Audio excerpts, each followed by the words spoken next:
Droit de réponse à un musulman. Appel aux musulmans et aux chrétiens suite à un entretien dans un forum. Merci chers frères et amis. Je dois d'abord dire que je ne me reconnais pas dans tout ce que vous décrivez. Ce n'est pas ma personne que vous décrivez, mais vous projetez sur moi tous les commentaires et échanges que vous avez eus ici au forum, et ce n'est pas le plus grave, parce que cela ne me rend pas moins serein et ne me trouble pas. Jésus n'a-t-il pas été accusé de tous les crimes du monde alors qu'il était sans péché? Et combien de fois n'accuserait-on pas un plus faible que lui?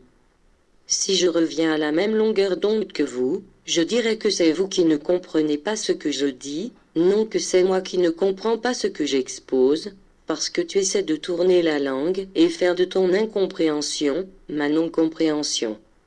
Alors tu dis que c'est Dieu seul qui connaît la vérité, ce qui est vrai, moi aussi je dis la même chose avec la seule différence que je ne suis pas ni fanatique, ni idolâtre religieux, j'ai un esprit ouvert qui ne me permet pas de juger et de critiquer les autres religions, j'accepte tous comme frères, fils fidèles ou infidèles de notre Créateur, puisque nous convenons tous, mais à des points de vue différents, qu'il y ait un seul Créateur.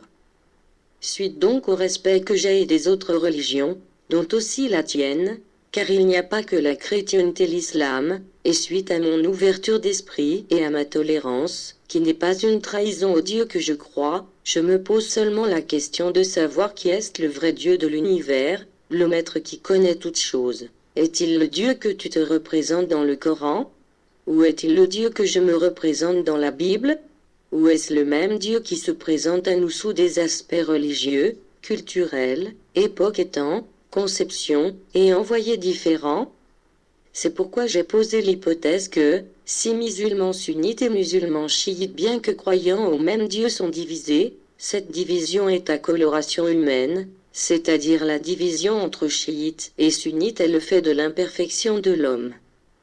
Supposons que c'est la même imperfection des hommes qui mène à la dispute entre chrétiens et musulmans, alors il est bien pensable que le chrétien et le musulman croient au même Dieu dans la quintessence des valeurs de sérénité, de maîtrise de soi, l'austérité, la pureté, la tolérance, l'intégrité, la sagesse, le savoir et la piété.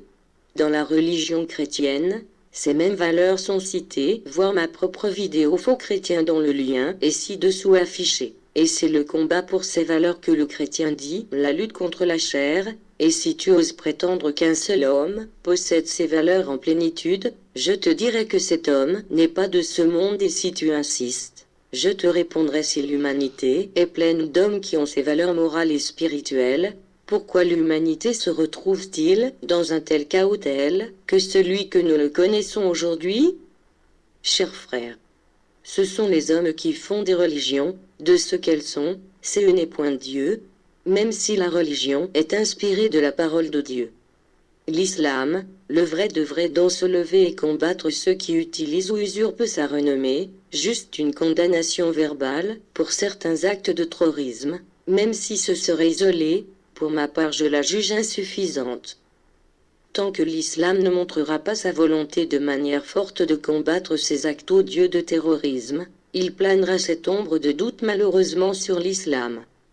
Avez-vous déjà entendu qu'un chrétien a pris les armes et allé au nom de Jésus, dit semer la mort dans une ville, village, campagne dans le monde?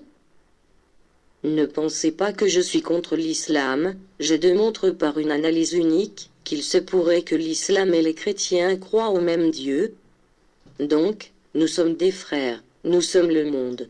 Nous constituons l'humanité, la création de Dieu, sans distinction de race, de religion, de couleur de la peau, nous sommes des hommes avec diverses différences, qui témoignent de la seule puissance, qui revient à Dieu qu'il faut, seul glorifié comme l'être. Toutes mes amitiés. Chrétiens, musulmans, chers frères d'où que tu viens ou qui que tu es sache ceci, l'amour du prochain est la plus puissante force de la rédemption. Pourquoi es-tu ton frère et veux-tu être aimé? Chacun récoltera ce qu'il aura semé.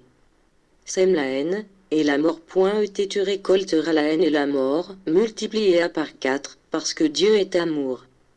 Sème la paix et l'amour, et tu la récolteras multipliée par 1000, parce que Dieu récompense tout bon effort.